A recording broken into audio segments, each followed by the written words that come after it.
Hello and welcome to Examining the Context podcast. My name is Maria Titizian. This is the show where we unpack the latest in regional security with insight and clarity.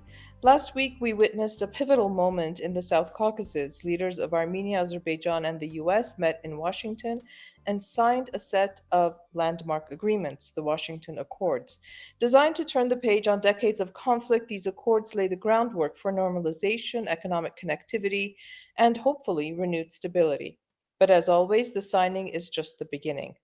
And I'm joined as always by Dr. Nerses Kopalyan, author of the EVN Security Report series, to discuss his July briefing called Pax Americana Comes to the South Caucasus, Armenia's transit route, America's backing, and Azerbaijan's reticence. We're going to break down the substance behind the headlines, explore how these accords evolved, what challenges lie ahead, and why the real work is unfolding far from the spotlight. Welcome to the program, Nerses. Always great to join you. This was one of your most, without a doubt, most read, most shared, most discussed briefings. Obviously, it coincided with what many are calling a historic moment in the last 3 decades of this ongoing conflict between Armenia and Azerbaijan, but also because of the content, obviously. So I'm going to jump right in. You wrote that in early March of this year, US intelligence had strong indications of an imminent Azerbaijani attack, which triggered an intense diplomatic effort. I want you to walk us through how this intelligence was gathered and how it shaped the urgency and approach of the US shuttle diplomacy that followed and that eventually led us here. What we saw initially was basically a state of stagnation in the negotiating process. And Azerbaijan usually has a tendency of shocking to what they consider to be the developing status quo on those processes. So, from their lens, if things are stagnant and they're not going the way that Azerbaijan wants it to go, they always reserve the right from their lens to use force. That was kind of the conceptual approach by Baku when it comes to these issues. And Armenia had done a concerted effort to basically diminish the probability of that happening by negotiating the 17 points of the draft peace agreement, basically saying they're ready to sign it, so on and so forth. So Yerevan took every step that they could within their diplomatic means to appease a potential Azerbaijani aggression. But Aliyev was basically engaging in a two-tiered thing, a calculation. One, whether the Trump administration would allow him or would be passive if he uses force. And two, he was not getting the so-called Zanges record or from the Armenians, regardless of the negotiating platform. So whether it was coercive diplomacy, whether it was elements of blackmail, threat, Armenia was willing to negotiate with Azerbaijan on multitude of issues and matters. But when it came to the so-called Zanges record, there was always a red line for Armenia. And so we had seen Aliyev consistently utilize an aggressive, irredentist rhetoric on this. The rhetoric, usually with Aliyev after 6, 7 months, translates to some form of action. And what happened was in early March, American intelligence had sufficient information that Azerbaijan was basically planning to carry out some level of incursion operations into Armenia. And this is where the Trump administration went into full diplomatic gear in making sure that this does not happen. And for the reason for this was twofold. It was not simply to basically address Armenia's security issues in of themselves. That was one of it. But the second was the United States had already made the decision under the Trump administration to have continuity with respect to the policies of the Biden administration that comes to the South Caucasus, which was peace, stability, interconnectivity, and basically making Armenia the cornerstone of American presence in the region. So this was not a politicized or a partisan issue, but from the domain of American strategic interest, they had already were leaning towards that. And most know I have been engaging with my team in DC with the Trump transition team from December. We had been working with the State Department and National Security Council. So that narrative was pretty straightforward, and it was evident to us what their thinking was. And so in that context, this does not happen in a vacuum. The United States had already made the decision that it had with respect to what the South Caucasus stand in the priority of American interests. It is primarily for that reason, among others, but primarily for that reason that the United States undertook shuttle diplomacy under Special Envoy Witkoff to make sure that Azerbaijan does not use force. And so when the new administration basically came and took a fresh look at the situation, They said, listen, the main issue, the main basically premise in which Azerbaijan is going to use to justify its aggression is the issue of a so called corridor. So the Americans said if we can come up with quote unquote a creative solution to this problem, it'll basically take away the premise that Azerbaijan could use in utilizing force and thus allow for a normalization process. So, from America's thinking, they said solve the underlying issue, which is the transit route issue, and this will in of itself make the situation conducive to normalization. Once you have that environment, then we could slowly proceed to a final peace process. So the entirety of what we've seen has not been about the peace process. It has been about one, curbing any possibility of use of force or potential war, and then transitioning the conflict from the domain of the battlefield to one of normalization. So this has been the entire US approach. And this is why they've invested so much in what became known as TRIP, right? The Trump transit route, because from their lens, this is going to be the cornerstone of the normalization process and the foundation upon which a future peace treaty, if Aliyev ever signs, is going to be based on. So those were the initial contours of how we got where we got on August 8th. Yeah, indeed, it is a very creative solution. And, this whole connectivity route evolved into a broader normalization framework, like you said. What were some of the key challenges in persuading both sides, especially Azerbaijan, to agree? Because, you have written extensively in the past that, Aliyev does not want peace. For him, conflict persistence is a cornerstone of the way he operates. So, what happened? How were they able to convince Aliyev to come to the table? That's a very good question. So, what the United States did is Witkov's team met both the Armenians, the Azerbaijanis, but they met the Azerbaijanis more because they were the ones creating most of the problems. And based on engaging both sides, they came up with the solution that they did. The Armenian side was very open and agreed to America's proposal in principle, the broad contours of the proposal, quite quickly because it made all the sense to us. And Azerbaijan, however, lingered on and basically kept putting up their demands, alterations, so on and so forth, for 3 months. This is why when the United States approached Armenia and started negotiating this process, and the proposal was made to us in early March, excuse me, in early May, uh, Armenia had basically agreed to it in principle quite soon. But it took Azerbaijan until the first week of August, and that the United States did put a deadline on Azerbaijan, and that is why Aliyev eventually agreed. So we see that for 3 months, Azerbaijan basically sought to maintain their maximalist posturing. And some of their demands was basically unimpeded access, not simply through Armenia, but Azerbaijan would have the right to basically pass anything they want from Azerbaijan into Nakhichevan without Armenians having the right to inspection, without Armenians knowing what was in the cargo, and what kind of basically merchandise or content that the Azerbaijanis were transporting from Azerbaijan to Nakhichevan. In essence, Azerbaijan did seek some iteration of a corridor that was envisioned in the November 9 trilateral statement.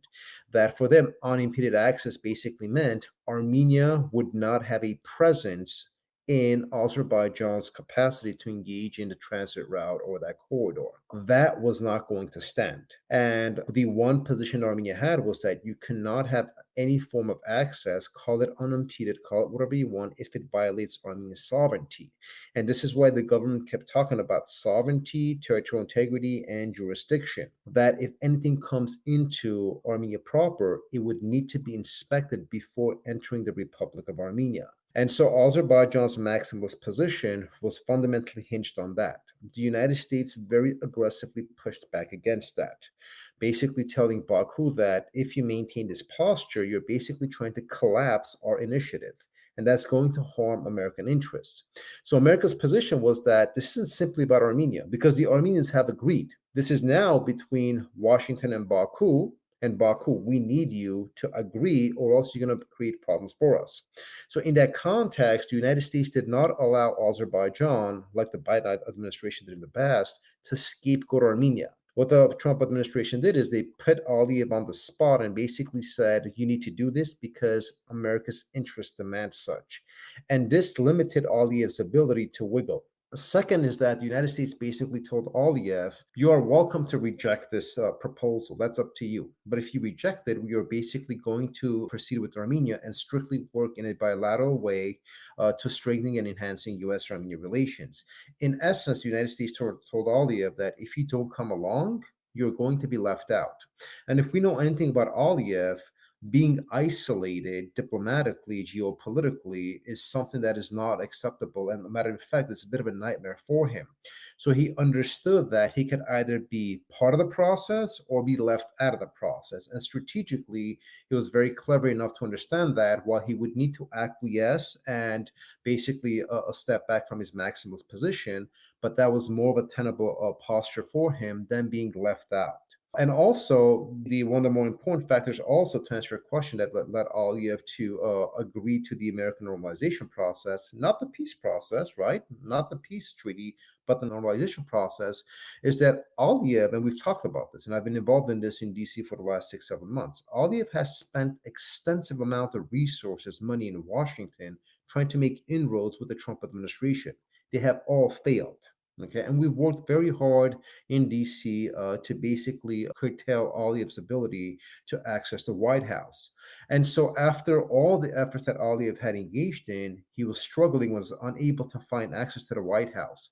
He viewed this process and agreeing to the US proposed normalization process as an access, as an open door to the White House. And this is why, if anybody, I'm sure most were watching, Aliyev's behavior on August 8th in the White House, he was elated. He was like a little kid in a candy shop. Yeah. And so from his lens, to answer your question, he agreed to the U.S. normalization process, right? Because the United States dangled some carrots in front of him, but then they pulled out a very, very strong stick. And they basically said, not only will you be left out of the process, we will strengthen Armenia, and you will not have the capacity to be integrated in the regional projects that we're producing. More so, you will be antagonizing the Trump administration and you will not have access to Trump. So Aliyev, understanding the consequences of that, did agree, and we have what we have. But note that Aliyev still has given himself a lot of wiggle room to not commit to a draft peace agreement and not to sign a peace treaty, right? So he will continue utilizing obstacles to actually having de jure factual peace or legal peace. But he understood that he could play along with the normalization process because the alternative was complete isolationism and antagonizing the United States, and he was not going to do that. Yes, I have so many questions. Mostly because there is so much disinformation at the moment, and there isn't a lot of clarity. And we all know that the government of Armenia is not very good with strategic communications and explaining things in ways that people can understand to alleviate some of the very justified concerns that people have. Is this going to be a road or a rail link first? Secondly, this whole 99-year lease concept is, also kind of throwing people off track. And talk about a third party. We talked about this, and you've written about backhand, front end, managing this route.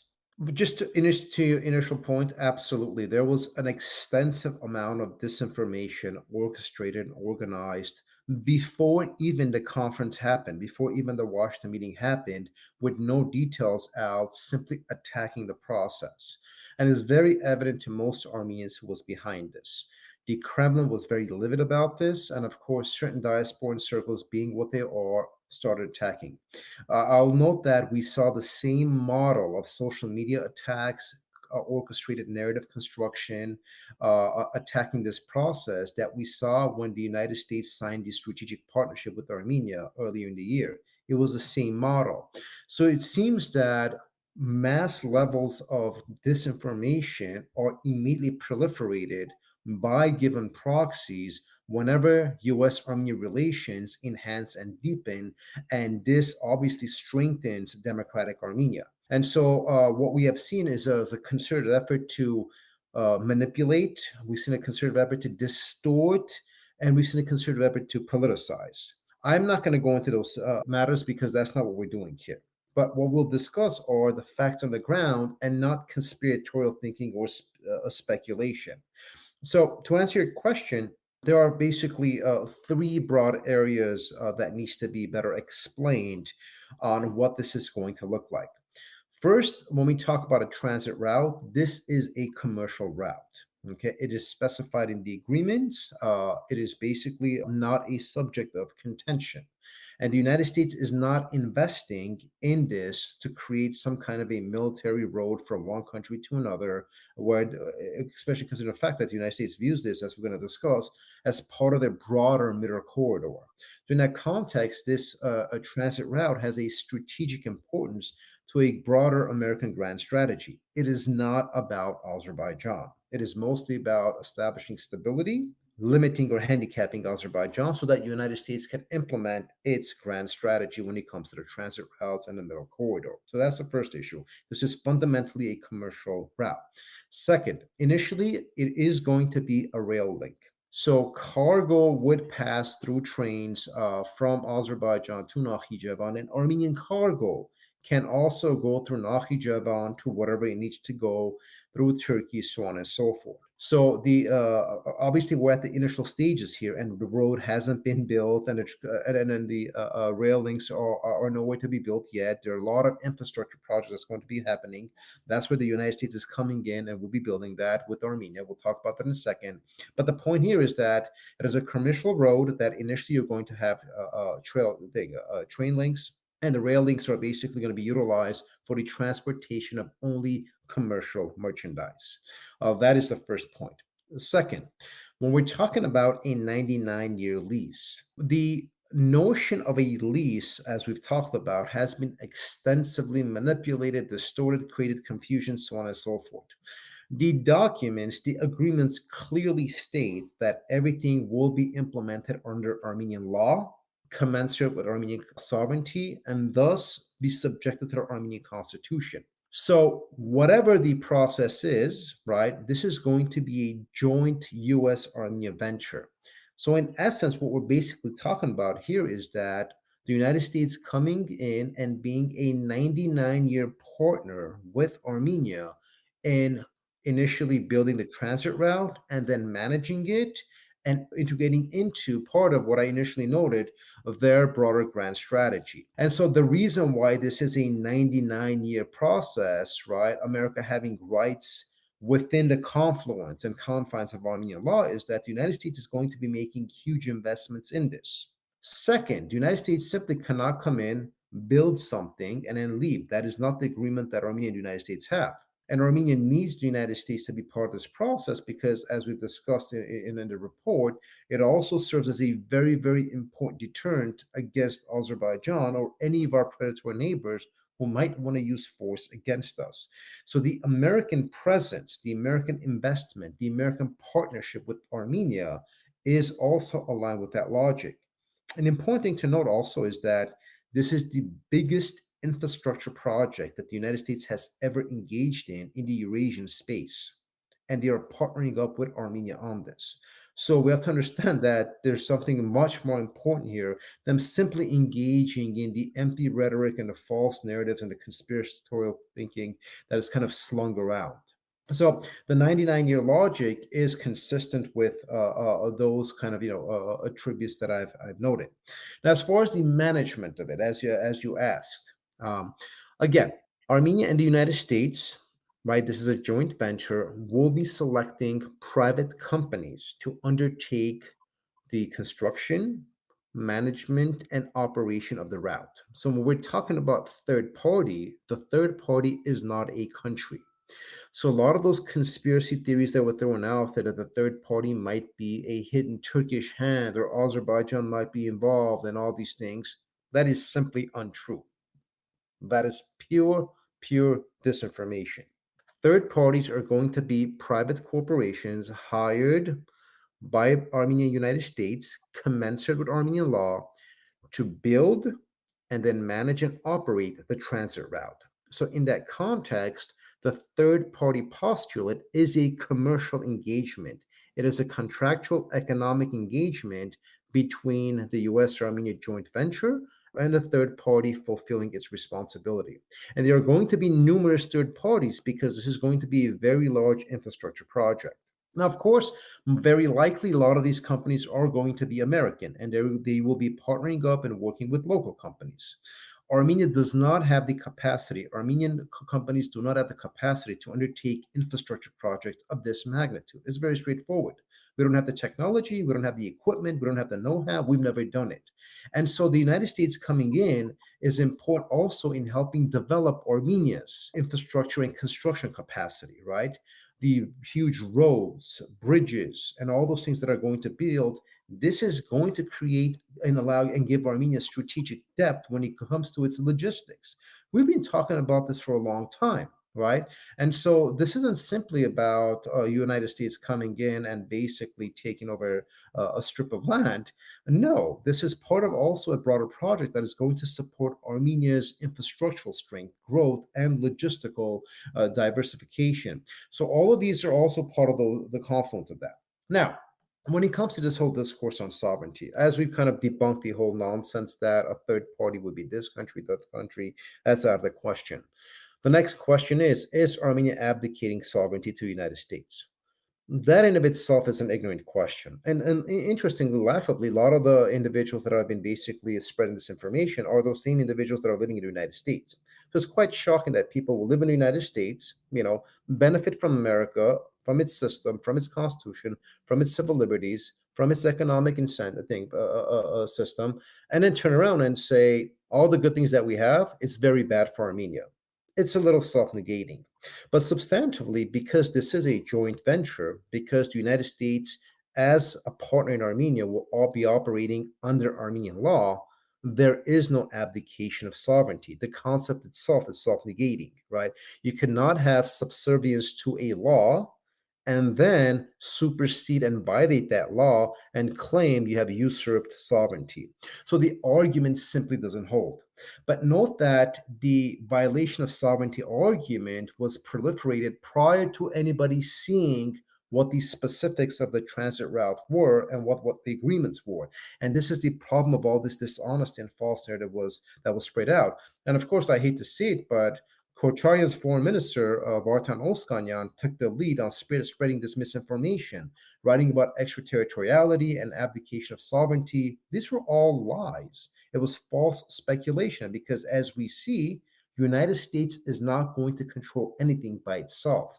It is going to be engaging in a set of activities in partnership with Armenia and under Armenian law. So that pretty much rejects and debunks a lot of these false narratives that are out there, which are in essence designed to scare the Armenian people. I just want to interrupt you for 1 second. And I think we also have to understand that this is, political maneuvering by those forces who are in opposition to this government, who see this government as, failing or being treacherous and all of that. So obviously they're going to be manipulating the information in the absence of proper communication. There's only been a few people who've been really trying to, explain the message, if you will. I agree, but I will also make note that the Armenian government could not have started communicating on the specifics of this until the August 8 meeting. So when there's a preemptive, mass orchestrated attack against Yeah. something, right? And Armenia's government cannot release details because they have commitments to United States and Azerbaijan and to the negotiation process. This was the issue. But I fundamentally agree that moving forward, strategic and direct communication is crucial and fundamental.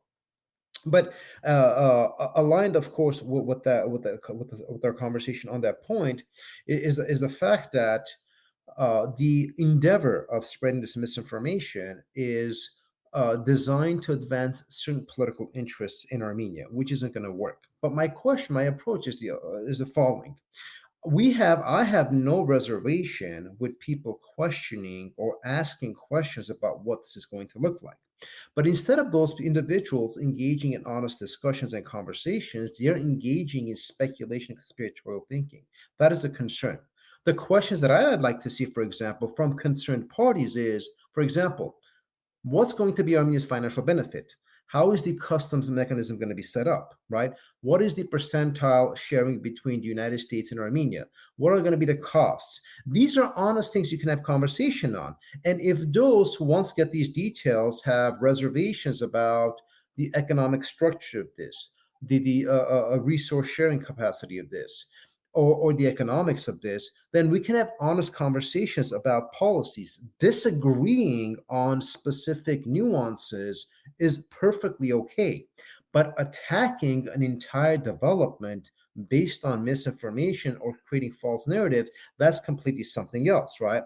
If, for example, a third party corporation is hired that is suspect or that you can question who that company is, we can have honest conversations about that.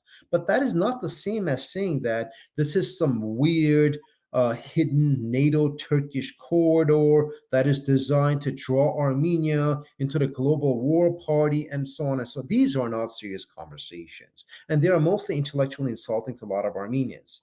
So this is kind of the point that I'm making, is that please criticize and pose important questions on the merits of the content and not engage in absurd speculation. Now, when it comes to Armenia, we need to make 2 points very clear. The United States has an exponential amount of soft power in Armenia. So this is going to be extremely popular in Armenia. This project, once it begins being implemented, is going to be very, very popular in Armenia. So the Armenian public cannot be misled on this. The initial confusion that's being formed, it is going to slowly resolve itself once the facts come out, right? And the U.S. Armenia joint venture does what it does. So that's the first point. Second, this is going to produce security dividends for Armenia. And I talk about this in the article, right? Aliyev's immense war machine would have to go into hibernation because they cannot attack Sunni or Armenia while the United States and Armenia are building a project, while Azerbaijan has signed a normalization agreement with Armenia and the United States in the White House, and while Aliyev has publicly committed, right, to engaging constructive behavior. Now, of course, we don't take Aliyev's word to mean anything in the general scheme of things, but structurally and systemically, his capacity is constrained from him doing whatever he wants to do by virtue of the entire conversation we're having in this podcast. And that provides Armenia a very important layer of soft deterrence, but it's a very thick and broad layer of deterrence. That's the first point.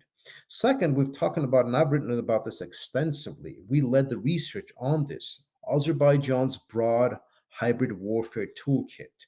They have been using that extensively against Armenia the last 5 years.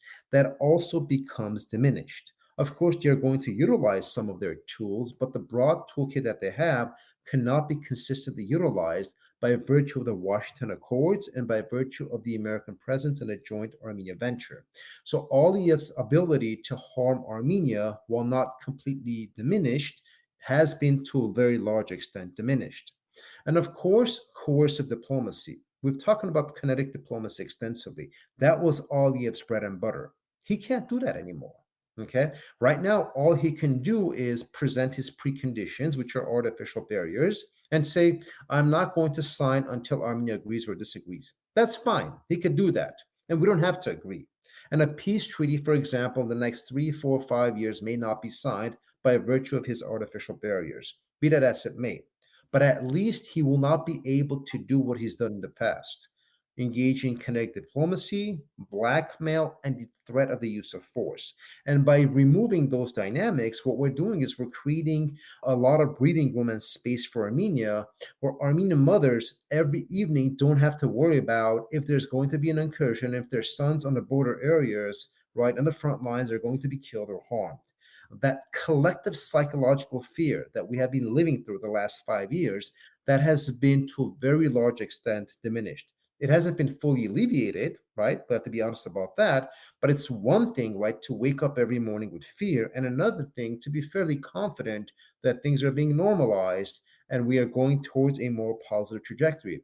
So, overarchingly, right, all of these dynamics are producing an environment where Armenia's not only is Armenia's security architecture being enhanced, but also Armenia is going to have the toolkit and the investment to also develop economically and infrastructurally. I've mentioned this partly in the article, but after I wrote the article, right, a lot of information has come out with my conversation with officials in the State Department. The United States has already put together a very large economic package, a financing package of what's going to be applied to the building of the transit route. The United States already has lined up a set of companies that will be investing and undertaking this project. So we have to note that there are concrete and substantive actions being taken place. And this is going to turn SUNYC, right, from what it is now to into something completely else. And more to the point, next week, working groups are going to be formed with the United States and Armenia to start planning out and basically implementing a lot of these infrastructure projects. So the economy of southern Armenia is going to be exponentially growing because you can't have an infrastructure project of this size and not have local economic growth. So whether it's labor force, whether it's local businesses, right, whether it's local tourism, in any iteration you look at, when mass amounts of money and buildings being done, that is going to grow the economy. So when we look at sort of, at this issue from numerous angles, all this does is it strengthens and it helps Armenia. So listen, one can despise the Pashinyan government. Okay, one can be highly critical of the Pashinyan government. That's fine. Armenia's a democracy. You have free speech. You can have the position you want. Okay, even some circles in diaspora could have the positions that they want. But this is not about the Armenian government. This is about the Republic of Armenia. This project, these investments, these layers of security, soft protection that we are getting, this is good for the national interest. This is good for the Armenian people. So if we depoliticize this and look at the merits and the facts, we understand that substantively, this is only going to strengthen and help America help Armenia develop through American assistance economically and politically. You talked about the US's grand strategy in Eurasia and the Middle Corridor, and you also said something earlier about our collective psyche. I'm really tired of our conversations, Nerses, trying to debunk the misinformation because sometimes I just want to ignore it and talk substantively, but sometimes I think this is important. We have to understand that Armenia, being in the position that it is, in terms of security, economics, its position in the region, the weakened state of its military, even though there are reforms now that are taking place. Sometimes we don't have choices. And sometimes we have to, if there's a bigger power that has a grand strategy that we can benefit from, we should not see this as, the boogeyman. We should say, okay, this is a situation where this power wants something. We happen to be in the crossroads. Let's benefit from it, especially if it's giving us a 3 to 4 year window breathing space to fortify our country, to strengthen, everything from the economy to the military. Is it our collective naivety that we think that the world owes us something and it should only be for us and nobody else's? Do you see where I'm going with this? I do. I think it's sadly, I wish that was the case, but it's the reverse. I think we have been conditioned for 30, 35 years to be of the opinion that Armenia does not have strategic interests, that we need to basically be an extension of some external power's interest. But it's okay if it's Russia, but not if it's the United States. Right. It's not okay. But I'm saying what the thinking is because for 30 years you were an extension of one power's interests. Now the people all of a sudden in the discourse that you're talking about, they're thinking, well, now the United States is coming in, so we're going to be extensions of American interests. They don't understand that Armenia has in of itself strategic interests. And as you noted, right, the objective is not to be an extension of anybody's interests, but rather to mutually align yours with theirs so you could basically reap the dividends. And this is what we're seeing right now. So in that context, right, if Armenia's national interest is being harmed, but you go along with a superpower, that is the concern that you were talking about we've had in the past. But if Armenia's national interest is being enhanced and you proceed in partnership with that given power, then your national interest is being served. So, contextually speaking, this is kind of the dynamic that we have. But because a lot of the thinking, whether it's in the punditry class in Armenia or those who are still stuck in the 90s and the 2000s, their discourse completely consistently falls into the east west dichotomy. Well, the issue right now is that Russia has basically been completely left out of the South Caucasus. The fact that the most dominant hegemon of the region, who controlled and managed this process for 35 years, is nowhere to be found in the current process.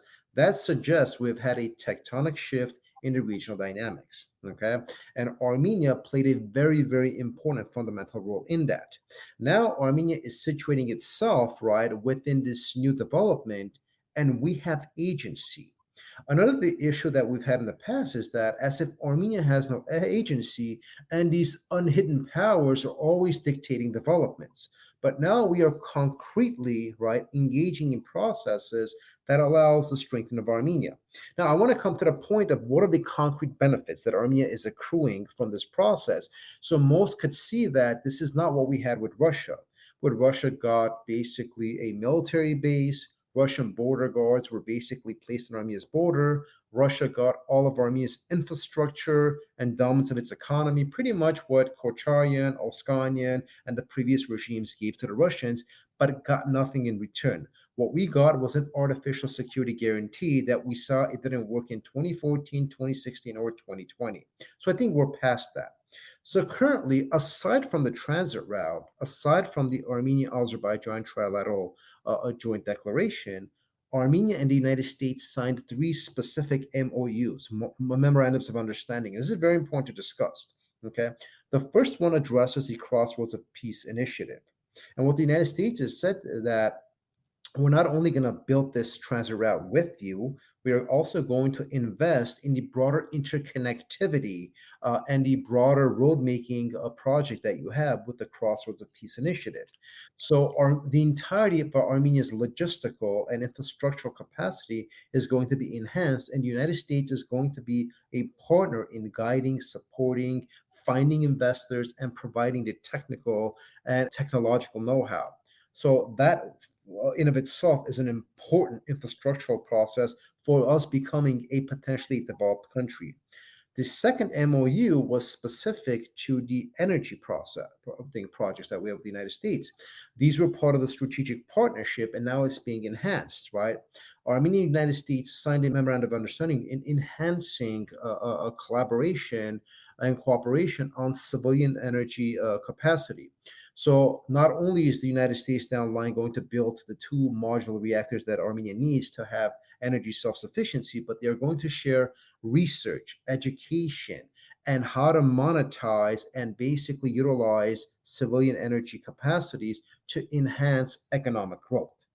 And the third MOU, which is extremely important, is that Armenia will be having access to advanced American technology and semiconductors. Armenia is basically going to have access to technology that otherwise we would have no access to. And this is going to exponentially not only grow our IT and tech sector, but just as importantly, it is going to allow for our military industrial complex to grow at a very much faster speed because we are going to have access to technology that most countries in the world do not have.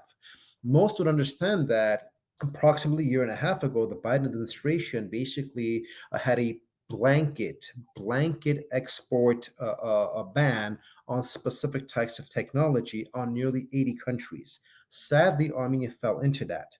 So when you work in the United States, right, they have categories on this. If you are anything less than category B, you do not have access to certain types of American technology. Okay. And that was basically creating problems for our tech sector, which is an important part of our economy. But now with this MOU, Armenia is basically going to be able to go from category D to category B, close to allied status. And very few countries have that category standing with the United States and will be able to have access to the kind of American technology that we need to both grow our private sector and also develop our military industrial complex. And so the Minister of High Tech of Armenia, it was not accidental that Mkhitar Harapetyan went to DC, that he met the people that he did, right? These were fundamentally important things. So when we're talking about economic dividends, right, it's not simply the transit route, which is a big part of it, but we're talking about energy, we're talking about tech, we're talking about military industrial complex, where we're going to have indigenous capacity of developing military capabilities that otherwise we have not had in the past. All of this has nothing to do with Azerbaijan, has nothing to do with Russia, has nothing to do with any third parties. These in of themselves or developments that are going to give Armenia the tools and the ability to strengthen themselves. So if anybody can be critical of this, it does not make sense. This is why I think we need to have an honest conversation.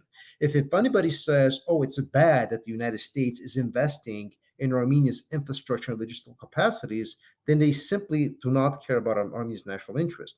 If anybody says, oh, it's bad that the United States is going to allow Armenia to build a civilian nuclear capacity so they could have energy independence, what are we talking about here? And if anybody's going to say, oh, it's problematic that the United States is giving Armenia access to advanced technology and the semiconductor market and et cetera, so on and so forth, I mean, that's basically the same thing as saying we don't want Armenia to develop and grow, and let's basically keep Armenia an underdeveloped country. These are not feasible or rational conversations. So, like I said, one could be conceptually critical on specific policy areas, but when you see substantive developments on the ground and concrete dividends that Armenia is going to be able to reap from these bilateral agreements with the United States, it's clearly no longer a subject of discourse, whether it's good or bad for us. I mean, it all sounds wonderful, Nerses. I mean, the way you explain it, any logical, rational person could see the huge benefits for Armenia. Obviously, implementation is going to be key. And, we couldn't build a north-south road properly. It took, it went over budget. It's been years. We still Huh? haven't. Right. So what are the potential like problems in the chain of events that have to happen and be implemented until we get 3-4 years down the road and we have this connectivity pulling Armenia out of its more than 3 decades of isolation in terms of all kinds of, from oil pipelines to roads, to electricity. Putting aside the Azerbaijan factor, could Russia or Iran play a role in, I don't know, diverting the process? The first part of your question is one of the bigger obstacles I'm more concerned about is Armenian capacity.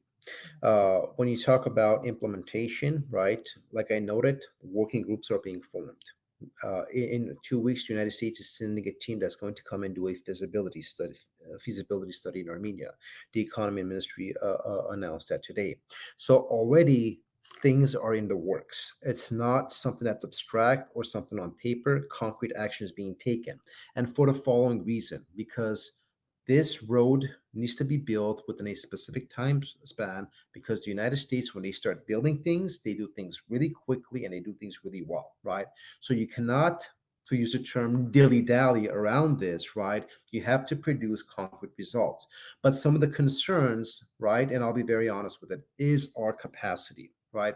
Do we have sufficient experts that will be part of these working groups, right?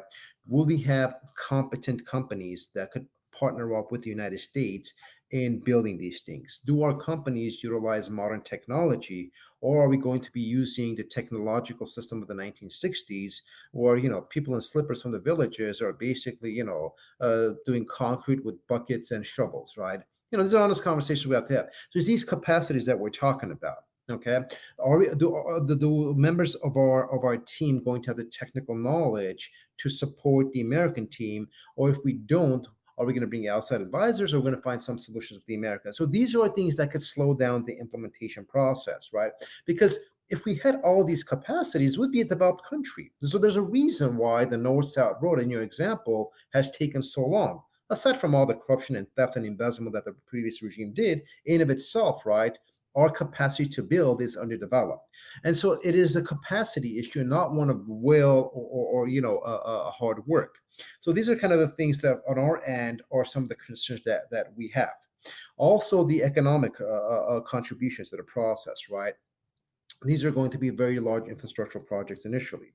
Obviously, once they're built and the roads are opened and the profits that you get from transportation, customs, this, that's a different subject of conversation, right? But until then, right, what is Armenia's contribution? How does this fit into our budget? What is our capacity? Do we have to borrow to participate with the Americans? Or will Americans foot the bill and then we'll have some kind of arrangement, right? So these are the things that we could potentially create, slow down the process, some obstacles, et cetera, et cetera. So these are the honest things that we're going to have. Okay, but with respect to the geopolitical components of this, as you noted, Iran was a much bigger concern for us than Russia because Iran is a very important strategic partner down south. Iran has been our artery in our southern link during times of blockades and crises. And Armenia has been having a very transparent, open conversation with Tehran through the entire process. This is why the Iranian response was very, very constructive.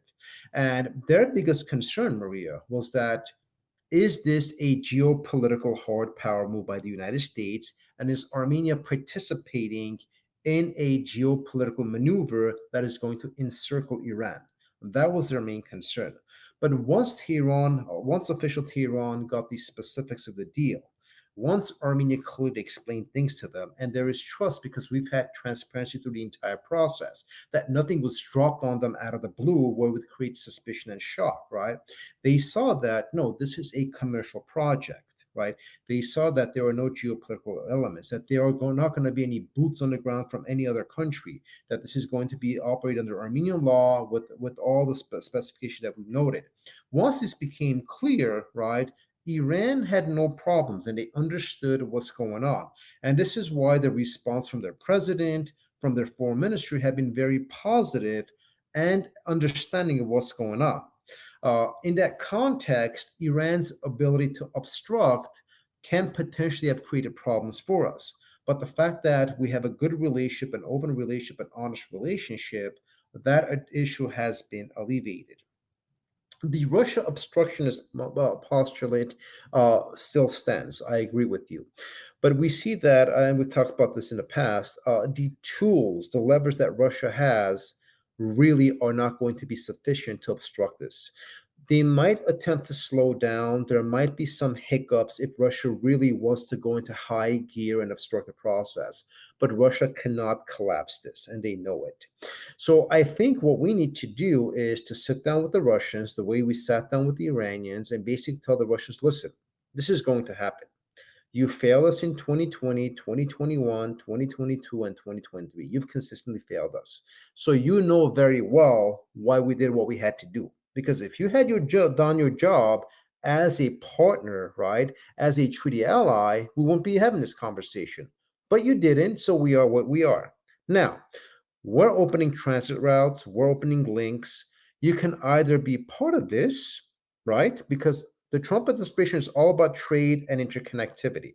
The fact that Trump is sitting down and talking to Putin in Alaska, right, next week, suggests that the Americans understand trade and interconnectivity and commerce are important, that you could depoliticize that and still have functional relations. And so either the Russians could be constructive in trying to integrate themselves into these roads, into these routes, into the trade, or they could be left out of the South Caucasus. And what we need to understand is that the previous model of threat, of coercion, of indirect blackmail no longer work. So Russia's foreign ministry, right, made two very flawed and problematic statements when they talked about the August 8 Washington Accords, right? They said, let us remind Armenia that Russian troops still serve at the border of Iran and that Armenia is still part of Eurasian Economic Union. There's two ways of looking at this. One, Russia is threatening Armenia. And two, Russia is basically telling Armenia, I guess you have to kick out our troops and leave the Eurasian Economic Union. Which is it going to be? Okay. Or Russia could take a third route and be very constructive and say, listen, we understand what's going on. Okay.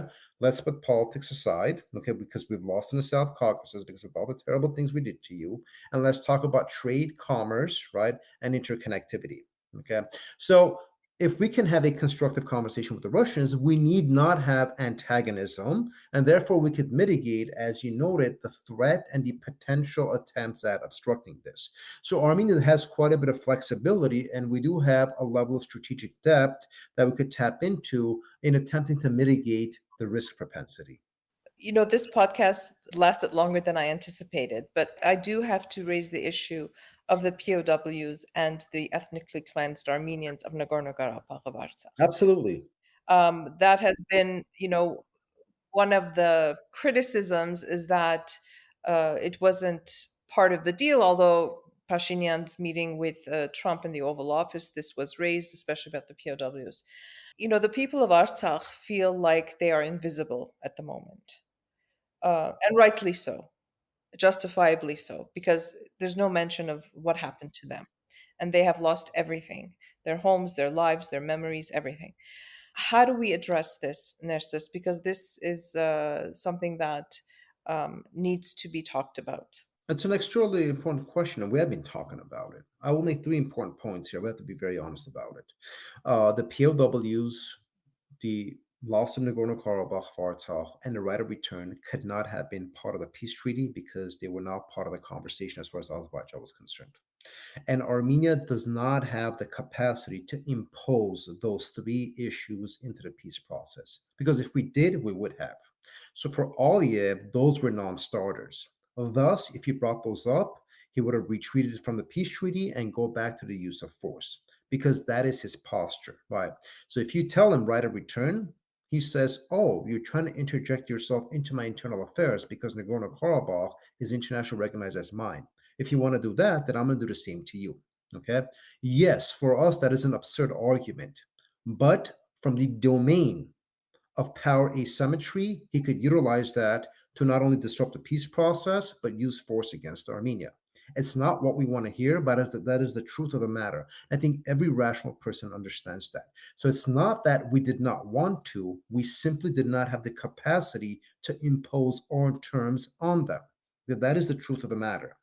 Now, the POW issue is a very specific issue, and it did not be part of the peace process because the peace process is a very grand agreement that is supposed to last a lifetime. But the POW issue is a specific issue that can potentially be resolved in a matter of months or in a matter of year, or hopefully in a matter of months. So in that context, the POW issue is being addressed differently. And this is how it's being addressed. Not that relations are being normalized. Now that the United States is involved in this, we will be asking the United States to intervene and in enhancing the normalization process to pressure Azerbaijan into releasing the POWs because keeping the POWs no longer makes sense for Azerbaijan, right? If Aliyev had presumed that keeping the POWs could be a mechanism of leverage against Armenia, that no longer is necessary because the terms of the peace agreement have been reached. Okay, the draft has been reached, and the normalization process is proceeding. And so, what we're going to do is we're going to make the POW issue diplomatically costly for Aliyev. And with sufficient American pressure, we could address it. But the argument that the government, the Republic of Armenia, was indifferent towards the POWs is simply untrue. Because if it was, why would you bring that up, right, at an Oval Office meeting with Trump, among all the other things they could bring up with him, right? So the fact that this was addressed and the fact that we framed this as an important issue of Christian Armenians being held captive by Aliyev, the objective is that we have prioritized this and we are hoping that Trump would use his political capital to address the issue. And he will. It's simply a matter of time. The next issue is Azerbaijan deoccupying sovereign Armenian territory. Many are asking why was this not part of the peace treaty? Again, the peace treaty is very broad structurally. It does not address specific issues. This is a specific issue. But again, the fact that both sides have agreed to the Almaty Declaration and that the maps and the territorial integrity of each party is going to be defined by that, Azerbaijan cannot continue having its presence in Republic of Armenia. That is a violation of the Almaty Declaration maps. Okay. Second, in conversations with the Americans, it is very clear that you can't have a transit route, interconnectivity, and open trade while having occupation of territory, right? You cannot have normalization while you have occupation. And the American logic was, let's establish peace first, de facto peace. Let's take this out of the domain of the battlefield and then slowly address all other issues. So Azerbaijan's deoccupation of Armenian territories is in the talks and it is going to be happen. It is part of the process because the normalization process will collapse if Azerbaijan holds the POWs, maintains occupation, and thus the United States will have to basically either accept that and quit on this project, which is not tenable, or tell Azerbaijan, you need to quickly resolve this from the United States, very small matters, because there's a grand strategy at hand. So these are all in the works, okay? These are all in the conversations, and it's a matter of time that these are addressed. This is why they were not part of the peace treaty, okay? And these are, again, we're being very honest about it. The biggest difficult issue is the right of return. I have to be very honest about it. Okay. And I have been having these conversations with a lot of well intentioned people. Some understand it, some are really intellectually dishonest about it, and some want to politicize it. But this is the truth of the matter. Okay. Do we remember when there was a blockade of Artsakh in 2022? When we took this to the United States Security Council, we were not United able, Nations. United Nations Security Council, Mhm, correct. mhm. We were not able to get the world to condemn, to pass a simple, non binding resolution condemning the blockade. Okay. We were not able to do that while the Artsakh people were being starved. On what basis is anybody assuming that the international community is going to produce the instruments where we could have our entire Artsakh population return back to this predatory state under given protections? That simply is not realistic at the moment. It doesn't mean we should quit on the issue. Okay, absolutely not. Right. But the fact that there are conversations about why wasn't this part of the peace treaty, that is an untenable conversation. That's basically telling Aliyev, you know what, let's go to war, because that is what Aliyev is looking for. And so, substantively, no country in the world, okay, sad to say, supports the right of return. No international organization in the world, right, supports the right of return. So, how is small, fragile, vulnerable Armenia, with a complete inability to impose its term, going to advance this in a peace treaty? We have to be very honest about this. It's not a question of what we want, it's a question of what's tenable. Okay. And so we could all engage in this chest banging jingoism and faux nationalism that's spread around. Okay. But the issue of right of return is an extraordinarily sensitive and a highly difficult process. And you can only address this issue from a position of strength. So until Armenia becomes strong, where it can impose its terms, this is a very dishonest argument that a weak country, where the international community on an issue doesn't care about, where nobody's going to basically advance this issue, none of the great powers care about it, the UN Security Council doesn't care about it, yet we're talking about why wasn't it part of this peace negotiation or peace treaty. It's not a realistic conversation, regardless of how much we want it. So in that context, I think we have to be honest about it. We don't abandon the issue, absolutely not. But you have to have the toolkit to address the issue. And to address the issue, the toolkit that you need is strength and development. Anything absent that, I'm sorry, people are engaging in empty, dishonest conversations because they know very well that the Artsakh population cannot return under Aliyev's terms. So in that context, right, what we have then is a situation where I do agree with you. The Artsaksis that find themselves in Armenia do feel invisible, right? But this peace treaty was designed to at least allow us a chance to rebuild, allowing us a chance to reestablish ourselves, and then we can address the issues and concerns that are so important to us and the Artsakh population. I think this needs to be communicated to the Artsaksis that they are not being ignored, but rather we are in the process of building and developing the toolkit so that we can eventually address your issue. But like I said, finding the situation that Armenia finds itself in, we simply do not have the capacity to impose, advance, or demand this to be part of the process. That is simply going to be what Aliyev wants, to collapse things and do what he wants to do. And this is why we find ourselves in this difficult situation when it comes to the right of return. So instead of being emotional, rhetorical, and all the nonsense that we're seeing out there, we need to be strategic. And that entails strengthening capacity and then utilizing our toolkit to address the right of return and all the injustices that have been implemented and inflicted upon our Artsakhi population. A lot of hard truths that we have to confront. A final question, Nerses. I was talking with some of my family back in Canada, and the one thing that it almost feels like a broken record in my head is now is the time to really, really invest in Armenia. And invest, I don't only mean, entrepreneurial investment. What can the diaspora do to help strengthen, fortify, rebuild the Republic of Armenia today under these circumstances? I think at this point we're beyond simply what the diaspora can do. Diaspora could have done for a long time whatever it is they wanted to do. They simply chose not to. Certain people did it, but collectively, whatever the case might be. I will make another point. The fact that the United States has come into the picture, the fact that the probability of war has exponentially diminished, Armenia now has an environment that is conducive to investment because a lot of international investors, corporations in emerging markets had refrained from investing in Armenia because it was considered to be a high risk climate. The presence of the United States and this project, right, diminishes that high risk categorization and it creates an environment that is conducive to investment. And we are going to see a lot of outside investments from different corporations, countries that have nothing to do with the Armenian diaspora.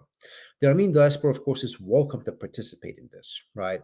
We have a lot of Armenian startups, techs that have from the diaspora have invested in Armenia, and that could grow. You have very large Armenian corporations that engage in infrastructure projects, construction projects, so on and so forth, built based in Dubai, in the Arab world, in different parts. They could come and partner up. Okay, and of course, individual diasporans, right, can now understand that Armenia is on track to becoming a developed country, infrastructure, economy, political culture, so on and so forth. If they want to be part of it, all they have to do is basically step in. Okay.